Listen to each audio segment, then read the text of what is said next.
Hey, Jimmy. Hey man, can you hear me okay? Yes, sir. All right, good deal. I'm in my friend's office, Mike Hicks here. Sounds good. How have you been? How are you? Doing well. How about you guys? Good. Good, Yeah. good. Hey, don't you have some kind of a waste company or something down there in North Georgia, North Atlanta? I mean, Yeah. We have a junk business. okay. Mike had a business like that and sold it. We have some other mutual friends. Yeah, not a dull moment in that business. Oh, that's a great business too. Yeah. It's been interesting for sure. I think I've told you before. It's like those are you're the better. I don't know. We sold the roll-offs and bought a porta potty business and got out of that quick. So Oh yeah, it's pretty crappy. yeah. That's a good way to put it. Yeah. I can think of a few other words. Very good. So you're in home buying now. I've been doing that for 20 years. Just picked up the dumpsters because we were always needing them and felt like, if I'm always needing them, I bet there's others that can't get them either. So we just started with 5 and ended up with 25 and got to the point where it wasn't fun anymore. So I just sold them. Gotcha. Yeah, we had a guy come out last week. His company's called Smash My Trash, and it's this big boom on the back of a truck and 5,000-pound ball, and they roll in your containers. And ours was filled up above the lip, and it went down to about 40%. Nice. So they have a business just to come out and press the debris down into the container. That's a great idea.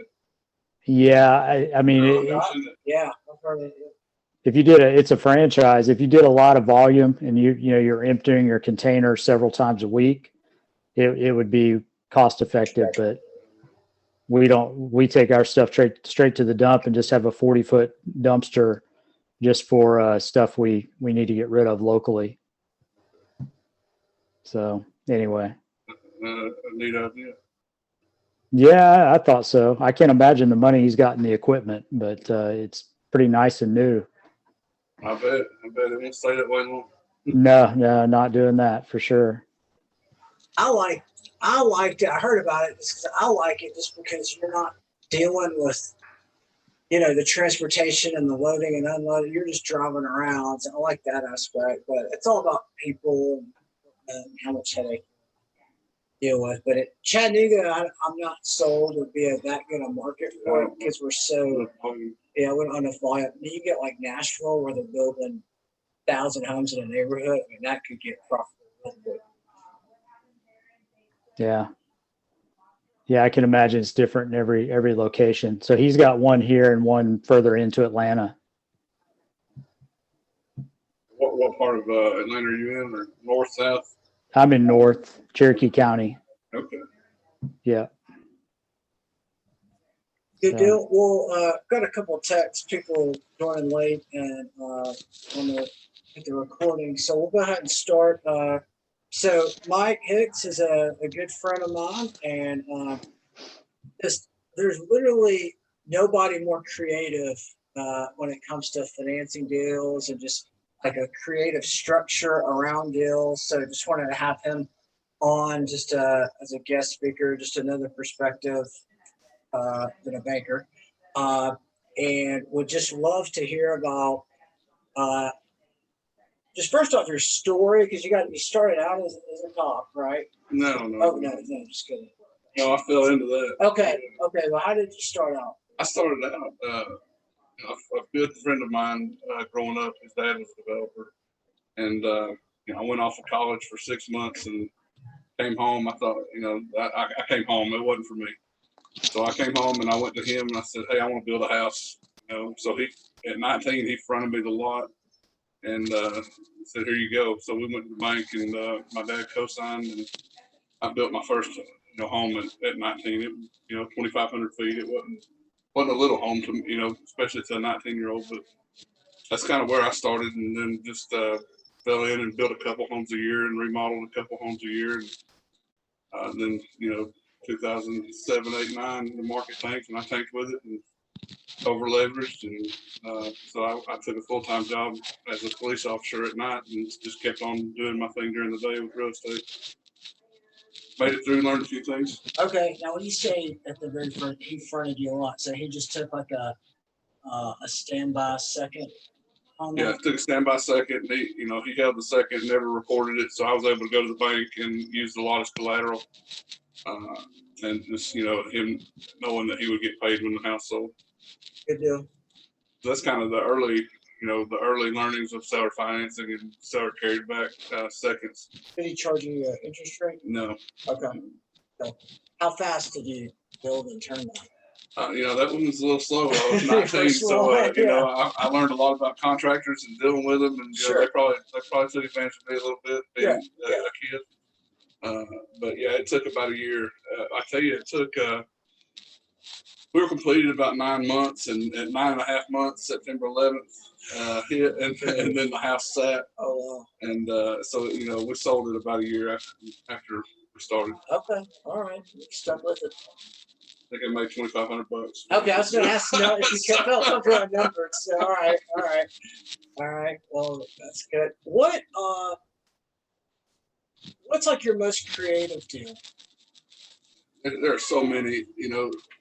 A lot of what I've learned over the last few years, and along with that drop in 08 and 09, I took a hit at the bank. I wasn't bankable, and so I had to get creative in what I was doing, and a lot of that was working with seller financing deals, and I was taught to use what I have to get what I need to get what I want. So I've always felt comfortable talking to a seller and saying, hey, I'd love to buy this property.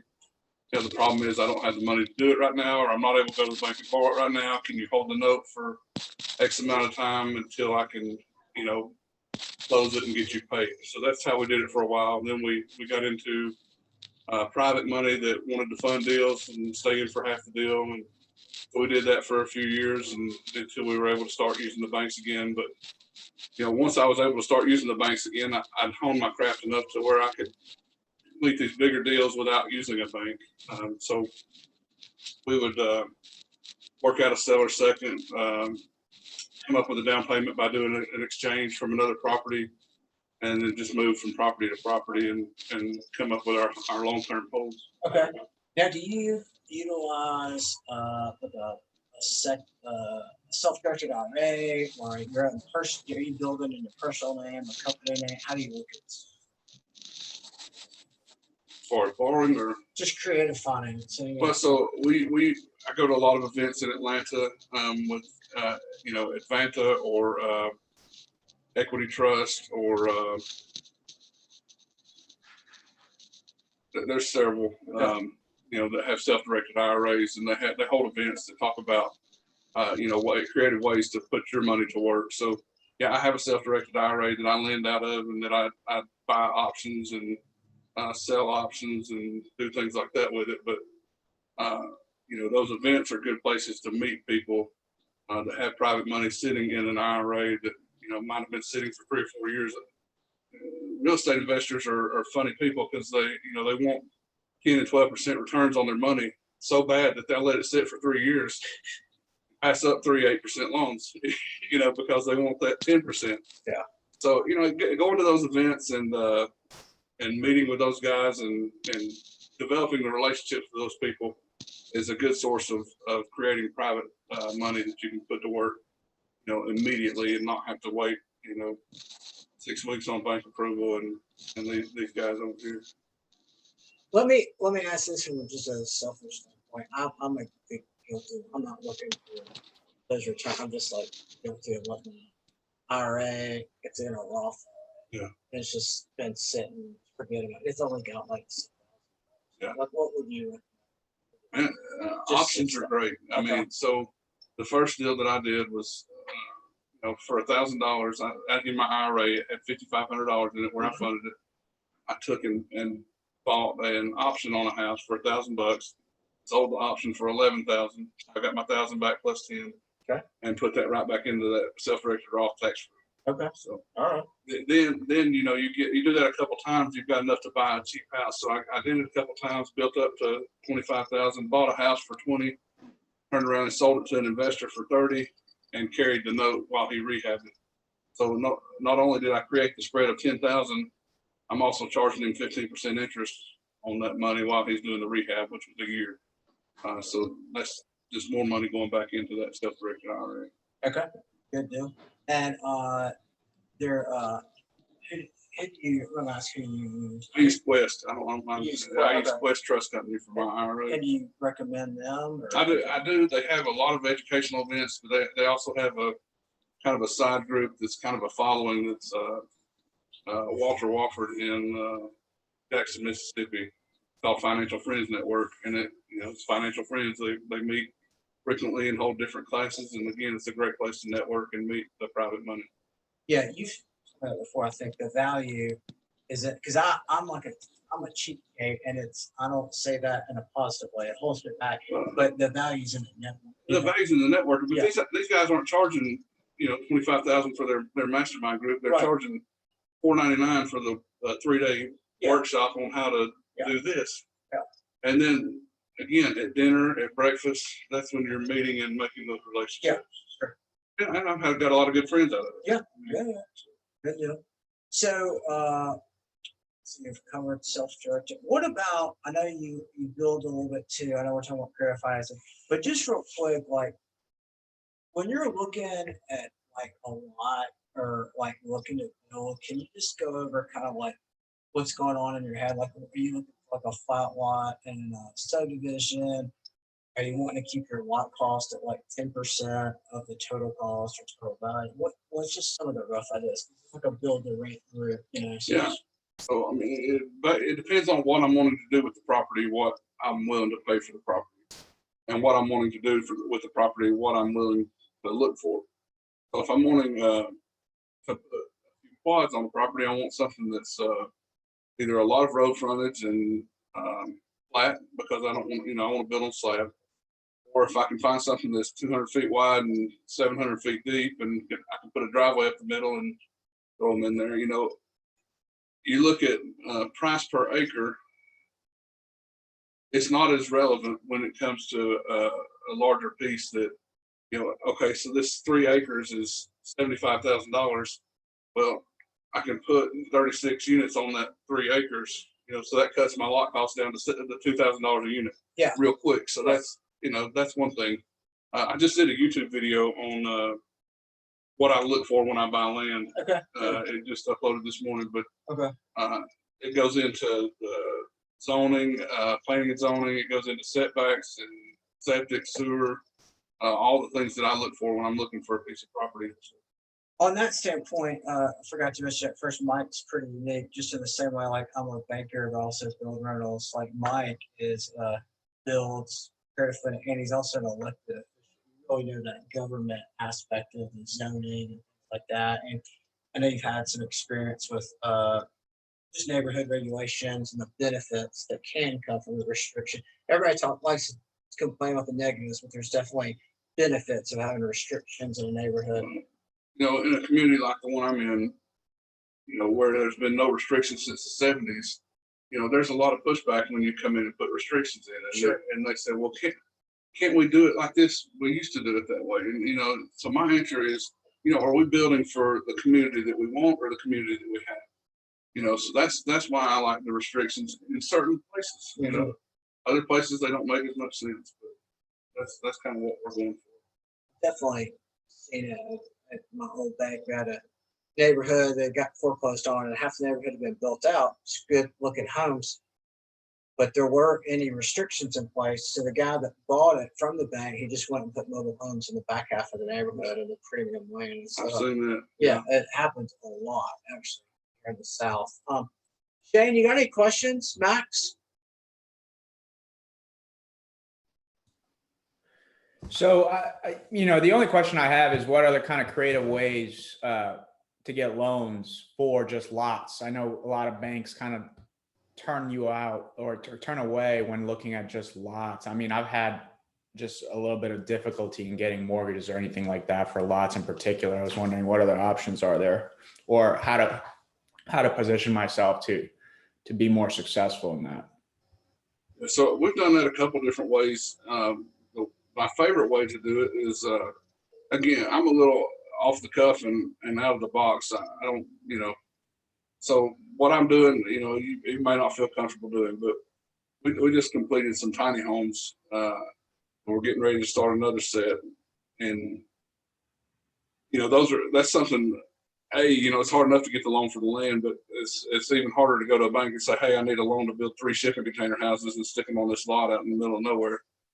That's probably not going to happen. So what we've done is taken and borrowed we've got seller financing notes on the land, and left the sellers in first position on those. But then I've come back with my private lenders that I have relationships with, and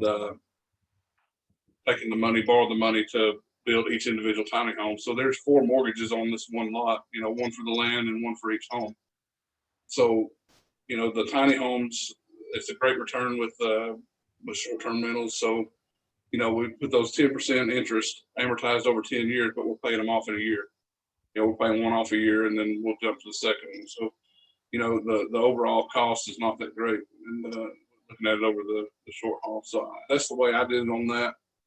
The other way, we just bought in on a deal not too far from here. It's 36 units. That our partner had the land and needed the down payment, needed the money to clear the land. So we went in with some cash and went in and got the land cleared and ready for the bank. So now that we have the equity on the front end, the bank's willing to lend that money. But on the bank side, what are y'all typically at 80% or 70% on land, or? Yeah, like 75 or 68%. Yeah, but that's a good way to kind of what you just said, moving it from raw to developed lot. That gets you an extra. The bank's going to be willing to loan an extra 10-15%. So that's a way to turn some quick cash or a reason to take out maybe a high interest rate loan because it's just for a little short period. It was something else, Mike. I can't remember. This was a conversation like 5 years ago, so no problem if you can't remember that conversation. It was the same thing. It was like $5,000 in RA, and you were talking about layering. Wrapping it. Yeah. So, say you needed to borrow $100,000, and you came to me and said, "Hey, I want to borrow $100,000." And I'm like, "Okay, no problem.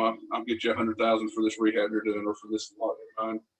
And then, then I go back and look at my account, and I've got $5,000. I'm like, "Okay, I'm going to lend him this money, but I don't have it all." So I go to a financial friend that I met at these events, and say, "Hey, I've got a borrower. He's a solid borrower, got a good track record, and I need $95,000 to make up the loan." So I would borrow their money at 8%. And then I'm lending to Jimmy at 10%. So my $5,000 is wrapping the $100,000 or the $95,000 and drawing interest on a $100,000 note at 10%. So I'm making the spread and getting him the loan he needs to. But that goes back. You talk about calling those people and asking them to borrow money to wrap. That takes a trusting individual. That's an individual that has a relationship with me, that doesn't want to do the legwork and make the loans themselves. Right. Yeah. So, what I do, anytime I borrow money, I have a pamphlet that's probably 150 pages thick of people that I borrow money from and paid it back. I get them to write a letter every time I pay somebody off, and I keep that in that credibility packet. I also keep, if I bought a property for somebody and they write me a thank you note, I stick it in that credibility packet. And then when I go to somebody and say, "Hey, I want you to sell or finance this property to me," and they don't know me from Adam, I hand them that packet and say, "There it is.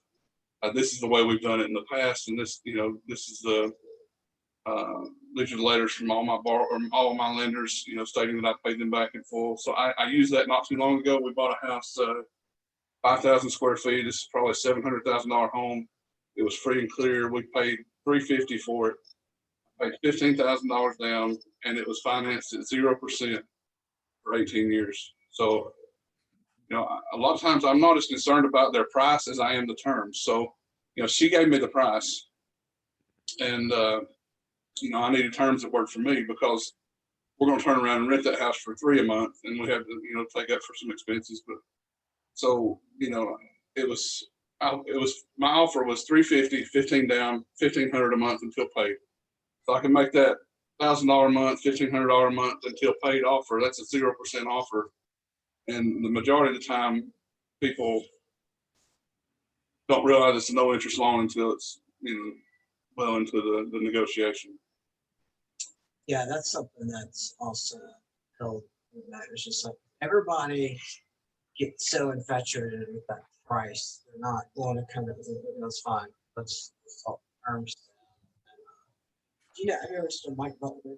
Yeah, I talked to him, Yeah, so he's a genius at that too. Not just like giving you somebody the price, but making the terms like 50-year note. Yeah. And just he's done that a ton. And because Shane, do you have any questions? Yeah, I was wondering if you could expand on the options you mentioned when you were starting out, and where would you find those? So I took a course in Atlanta. It's a 3-day, like I say, this Pete Fortunato is the one that teaches it. They're not teaching it this year because of COVID, but they will be teaching it again. But it was an options course, and there's so many options I can't keep up with them. But it's just, you can have an option for equity, you can have an option for the purchase, you can have an exclusive right to or first right of refusal. There's just so many things you can do with an option, and you can sell that option is consideration. So, I mean, any option that I have, I can sell to Jimmy or whoever. If that was my first right of refusal on this home, or my first right to exercise that at a certain price. I've seen guys, in a market that's down, especially in Atlanta, in a market that's down, buy a house for $150, rehab it, and this is 2011. Rehab it and then sell it to somebody. And this couple came along to them, and this is one of the best deals I've ever seen. But this couple comes along, and so we really love the house, but we can only afford to pay $190. They've got $195 in it. So instead of selling it now and taking the $5,000 loss, they said, well, I'll take $190 for it, but I want the option to purchase it back for $190 anytime in the next 10 years. It's meeting with the buyer and understanding what their needs are, and seeing, hey, this buyer is looking to move here because it's 15 minutes closer to her parents, and they're not having to drive 25 minutes to drop their kids off every morning. They'll be 2 or 3 minutes from their parents. So things like that. So now in 2011, that's a raw deal. But 2019, what's that house in Atlanta worth now that was worth $150 in 2011? It was a $450,000 home then, probably worth $6 now. So now what does that option look like? You can do several things with that option. You can exercise it and sell the house. You can go back and renegotiate with the buyer and say, this is what I'll take for my option. And that's something that, you could buy an option. Jimmy could do a house that way. Financial friends do things like that. You can sell Jimmy that option for, $20,000 back then. He could buy that with his IRA and then exercise it now and sell it to the buyer from back then for $100,000. They're still doing good. Jimmy's just dumped 100 into his Roth and doing great. I mean, there's so many things you can do with the options. It's probably the most powerful real estate tool in my opinion. Did you understand all that, Shane? Because that was a lot. Yeah. I'm not very good at explaining things like that. No, I appreciate it. Well, it's just a complicated Yeah, thing. it is. It's without sitting through that class and Well, the most traditional way, Shane, that I've seen it used, there's a publicly traded home builder called NVR, and they're the most valuable home builder on like a price to earnings or however you want that, because they only utilize options, what Mike talks about. So, and that's how I'm familiar with it, because that's how most builders use it. And Shane, so let's say that you it's traditionally used like this with like a farmer out that's just kind of not familiar at all with Atlanta, more familiar with the Nashville market. Are you familiar at all with the Nashville market, Shane? A little bit. Yeah. So there's, it's stuff's growing everywhere, obviously in Nashville, but in the South, like you still got farmland in the middle of nowhere. And there's some farmer he's willing to sell for, let's say, $10 million, which is like, it's a crazy price now, but in 10 years, it's probably a good deal in Nashville. So some builder will like, hey, okay, I'll give you just like what Michael said, like I'll give you $10 million for this in 10 years. But I just want the option to pay your price that you want in 10 years. And I'm willing to, give you a check for $25,000 right now for it. And so he gets this option for $25,000 to buy this land at $10 million. And what that does for the builder is it secures future lots. And locks them in at today's price. Right. Right. We took out an option on some apartment 20 unit deal. The guy wants to keep him until he dies, but we worked out a deal for $20,000 to purchase them at today's price at his death. Probably 15, 20 years out. So that's from his estate. So we're locking that option in now. Who knows where to go, but that's kind of how we've used it. But it's a really good strategy to get, and they get cash up front. They're getting the price they want. They're getting the cash now for something, so that's what he said when we presented it to him. He said, "You may not get that now." Yeah. Yeah. And then the $10 million example I use, and then Mike's got 10 years, or whoever it is that structured this deal. You've got 10 years to, just all kinds of. You're in control of this $10 million property for nothing, $25,000. You can sell it to another builder for $20 million. You can sell it to a neighboring farm, and maybe they just didn't want to sell it to you. I mean, and you don't even have to sell them the land. You just can sell them the option. We'll finish up here in a second, but just since you mentioned options, also want to talk about lease options. I know you're a fan of those in terms of renting, doing a lease to purchase option. I haven't done a lot of lease. Oh, you haven't? Okay. No. And I know this is, I guess, creative deal structuring, so we can tell, about the building that we're buying over here. Okay. And that's kind of that's one that you had made an offer on as well. Yep. So I think the seller wanted $525. Him and a partner offered $425. So they never could come to an agreement with the seller. The seller mentioned it to me, and so I came up with my form of a creative deal structure was I had 3 other properties in the same town that I'd held for 10, 12 years. I was ready to move into something different. So, I went to him and said, okay, I'll give you the $525 if you can give me the terms. And he said, well, I can do that. I've done that before. So my offer was then, I'll put $250 down, and that's all, none of it out of pocket per se, but it all came from equity at other properties. So we sold these other properties, exchanged into the new building, and then the payment's $2,000 a month until paid. That figures up about 10 and a half years. The building's currently leased at $5,500. I've already moved 2 more tenants in and raised the rent $1,500. So I'm pushing 7 now. And then the tenant that's currently in there, their lease expires in April, and the new negotiated lease is 11/2. That'll put me closer to 13 on that lease.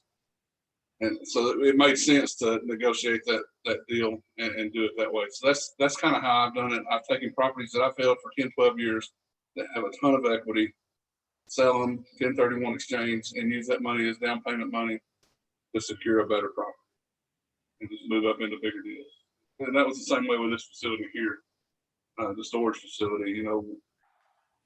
Making the relationships with people in town that have property. This was something that he had talked to me 2 or 3 times about, and we finally sat down and hammered out the details. But I sold 18 rental properties, used the money to give him his down payment that he wanted, and then he carried back another 800,000, at 5% interest. So it's no banks involved. It's just straight up seller financing with equity as down payment. And then, I'll probably take this building and that building, sell them, and jump into something bigger in 5 or 6 years. And when you with seller financing, doesn't it benefit them from a tax perspective on delaying capital gains? It just, sometimes depending on if they're a real estate professional or not, it can push their gains, in the year they get it rather than all at the time of sale. Okay, so that's just another benefit for them. I'm not. Yeah, I'm not a tax professional. Yeah, I'm not. I've never done that. Just heard that's a benefit. All right, we'll wrap it up unless y'all have any other questions. The only, this is really helpful. Thank you. The only additional question I had was just around, where are some good resources to understand like what to give up front around, you just mentioned you offered $20,000. How do I know if that's an even appropriate estimate? Is it just strictly negotiation or is there any benchmarks around, it's X% of total value? I've never looked at it as a percent of total value. I've looked at it as what am I willing to risk to put into this deal, and what does the seller need. So again, it's listening to the seller. The guys that I follow, the same, Fortunato, Bill Cook, they teach using a T-bar. So when I sit down with a seller now, they can draw a line right down the middle of the paper, and I put sell to Mike, list with the realtor, or whatever their other option is. And then I go down through here, and I'm, on list with the realtor, I'm like, you're paying commission. You got to clean the house up. You got to make repairs. Here I'm sell to Mike. No repairs, no cleanup, no commission. And then at the bottom of that, I'm writing my offer. Genius. I love it. And these guys are brilliant. Genius. But I love it. that way, they're looking at your offer. They're also looking at their problems. So the offer on that house was, I'll put 10,000 down and pay you the 1,500 a month. I think it was 1,250 a month.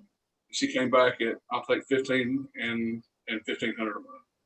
And I'm not going to let that deal walk away, because I've got instant equity, but I've also got seller financed note for $325,000, $335,000 for 18 years that I also have the ability to walk.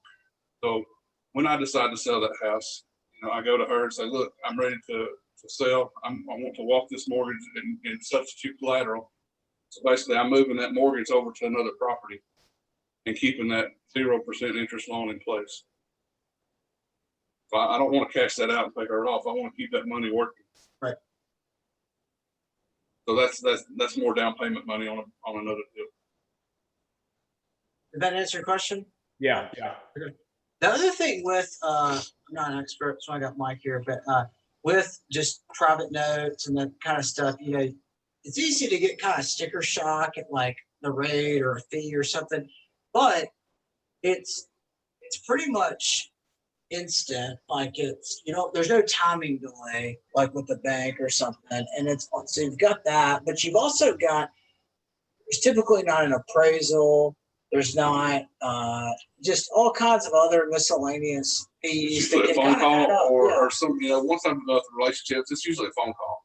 But there's a few that want to hop in the truck with me and ride and look at the property or that kind of thing. But you're talking about the rate.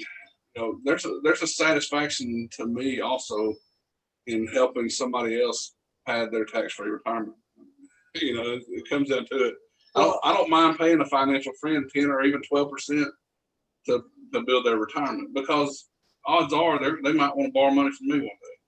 Sure. Well, and they're going to be another one. Deal.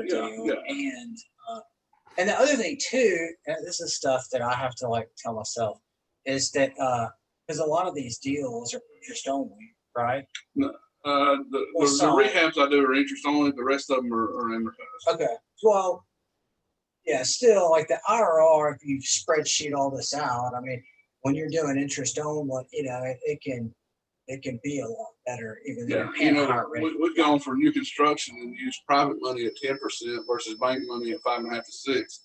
By the time you add the points in and deal with the delay on the bank, the appraisals, the doc processing fees, and all that, you know, we might spend $700 or $800 more paying 10%, but we got our money 6 weeks earlier with no headaches.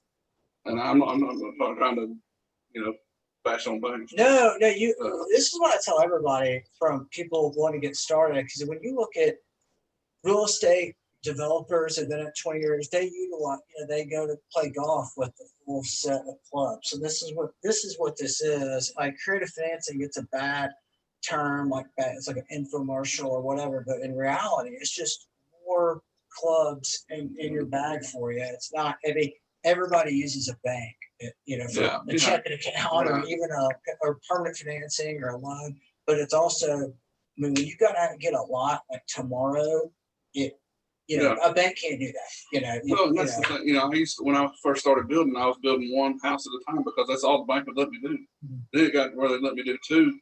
I'm looking at these other guys that are building 6 to 8. And I'm like, what's different here? Private money is the difference. We still use the banks on these houses, but right now they're only allowing you to do 2 at a time, or our bank is currently.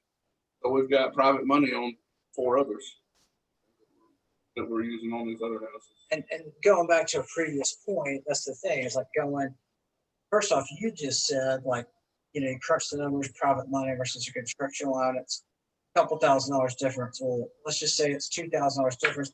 Well, when you're building a house and creating $50,000 in equity per house, it's like, here's, the goal is just to build as many as you can. Okay. All right. I know y'all are busy. I don't want to take up y'all's time. Thanks for the questions. That was good. Thanks, Mike, for your time. Good to meet you guys. Thank you. Yeah, nice to meet you. Thank you, guys.